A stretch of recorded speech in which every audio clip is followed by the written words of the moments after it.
Hello everyone, welcome back to my channel. आज मैं लेकर आई हूँ आप लोगों के लिए बंगाल की फेमस पाटी सापटा।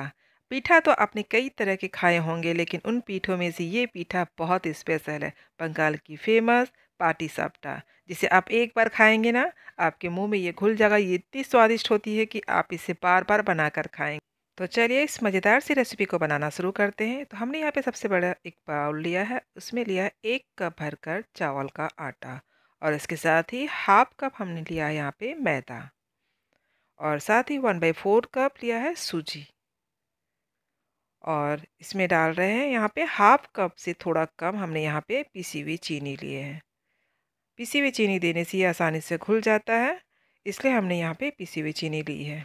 अगर आपके पास पिसी हुई चीनी नहीं हो तो कोई बात नहीं, आप ऐसे भी डाल सकते हैं। साथ ही यहाँ पे हमने डाला थोड़ी सी नमक, और सबको करते हैं अच्छे से मिक्स। और मिक्स करके हमें इसे अच्छे से घोलना है। और इसे घोलने के लिए हमने यहाँ पे लिया है दूध। आप दूध की जगह पानी का भी इस्तेमाल कर सकते हैं। तो पहले यहाँ पे हमने नॉर्मल टेम्परेचर वाला दूध रखा है। दूध को गर्म करके उसे ठंडा कर लिया था, और इसे थोड़ा थोड़ा डालकर इसे अच्छे से फेंटते हुए घोलेंगे। हमें इसका एक पतला बैटर तैयार करना है, इसलिए एक साथ दूध नहीं देना है, थोड़ा थोड़ा भी देकर इसे अच्छे से घोलना है, जिससे कि इसमें कोई गांठें कोई लम्स ना रहे। तो यहाँ पे हमारा 2 कप दूध लग चुका है, और हमने यहाँ पे हाफ का दूध और लिया है, क्योंकि अभी भी ये काफ़ी गाढ़ी दिख रही है। तो टोटल हमने यहाँ पे 2.5 कप दूध लिया है, और ये अच्छे से हमने इसे फेंट दिया है। ये काफ़ी स्मूथ हो गया है, और इसमें कोई भी गांठें और लम्स नहीं है। तो मैं आपको दिखा रही हूँ, देखिए इसकी थिकनेस कितनी स्मूथ बैटर तैयार हुई है। बस ऐसे ही इसे रखना है। अब इसे ढक देते हैं, और ढककर आधे घंटे के लिए इसे रेस्ट करने के लिए रख देते हैं। और चलिए दूसरी तैयारी कर लेते हैं। हमने यहाँ पे लिया एक छोटी कढ़ाई, इसमें डाला 1 कप दूध, और दूध को हमें पहले हल्का गर्म कर लेना है। दूध जब हमारा अच्छे से गर्म हो जाएगा तो फ्लेम को यहाँ पे हमें लो करना है। और लो करने के बाद यहाँ पे हमने लिया है 2 चम्मच मिल्क पाउडर, और इसे अच्छे से इन दोनों दूध के साथ इसे मिक्स कर देते हैं। मिल्क पाउडर देने से क्या होता है कि दूध हमारा काफ़ी जल्दी थिक हो जाता है। और ये देखिए, इसे हमने फ्लेम को ऑन करके, मतलब हाई करके, इसे अच्छे से फिर से उबाल लिया है, और ये काफ़ी अच्छे से गाढ़ी हो चुकी है। अब हमें फ्लेम को ऑफ करना है, और यहाँ पे हमने लिया है हाफ कप हमने खजूर का गुड़ लिया है, जिसे हमने बारीक तोड़ लिया है। इसे पहले हमें दूध के साथ अच्छे से मिक्स करना है, जब तक कि गुड़ पूरी तरह से मेल्ट ना हो जाए। तो मेल्ट हो चुका है। अब हमें फ्लेम को अच्छे से फिर से ऑन करना है, और इसे तेज़ आंच में इसे थोड़ी देर उबाल लेना है। तो गुड़ भी हमारे अच्छी तरह से 1-2 मिनट के लिए पक चुका है दूध के साथ।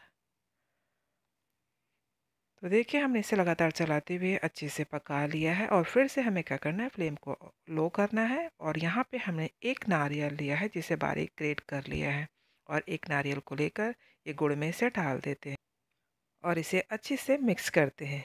गुड़ के साथ हमें इसे अच्छे से पकाना है। मीडियम फ्लेम पे हमें इसे लगातार भूनते हुए, चलाते हुए इसे पकाते रहना है। यहाँ पे हमने 2 इलायची को कूट कर लिया है, उसे बारीक तोड़ लेते हैं और छिलका के साथ ही इसे डाल देते हैं। आप चाहे तो यहाँ पे पाउडर भी डाल सकते हैं इलायची का, पर हमने ऐसे ही कूट कर डाल दिया। अब इसे लो फ्लेम पे लगातार चलाते हुए अच्छे से पकाना है, जब तक कि ये पूरी तरह से सूख ना जाए।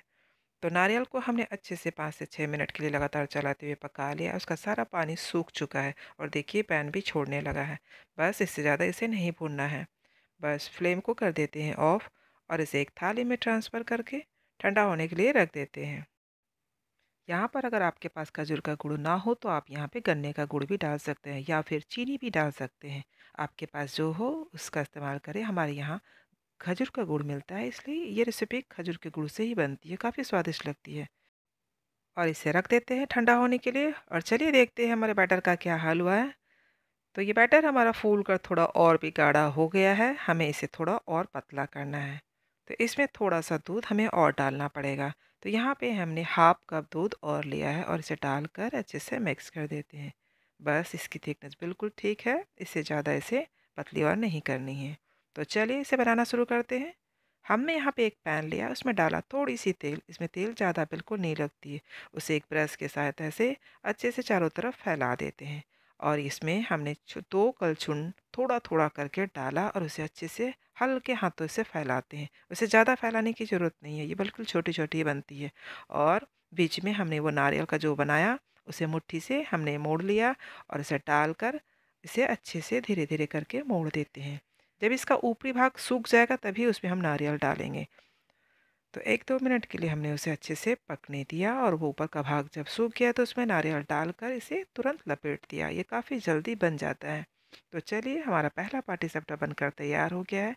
सेम पैन में हमें फिर से ब्रश से तेल को लगाना है और 2 कलछुल हमने यहाँ पे बैटर को डाला, हल्के हाथों से फैलाया और जब ऊपरी भाग सूख जाएगा तो नारियल का स्टफिंग उसमें डालते हैं और इसे हल्के हाथों से मोड़ते हुए लपेटते जाते हैं, बिल्कुल रोल की तरह। और ये बिल्कुल सावधानी से करना है क्योंकि ये गर्म होता है। तुरंत उसे लपेट देते हैं जिससे कि वो अच्छे से मुड़ जाए। और ये देखिए रोल की तरह बनकर तैयार हो गया है। बस निकाल लेते हैं। तो चलिए हमारा पाटीसैपटा बनकर तैयार हो गया और इसकी प्लेटिंग कर लेते हैं। गर्मा गर्म मज़ेदार, एकदम मुंह में घुल जाने वाली, बहुत ही नरम मुलायम सॉफ्ट पाटीसैपटा बनकर तैयार हो गई है। तो आप भी इसे बनाएं और खाएं। बताएं आपको हमारी ये रेसिपी कैसी लगी। अगर रेसिपी अच्छी लगी हो तो प्लीज़ इसे लाइक करना और इसे अपनी फैमिली और फ्रेंड्स में ज़्यादा से ज़्यादा शेयर करना और हमारे चैनल को सब्सक्राइब करना ना भूलना। तो फिर से मिलते हैं एक नई रेसिपी के साथ। तब तक के लिए बाय बाय, टेक केयर और पूरी रेसिपी देखने के लिए थैंक यू।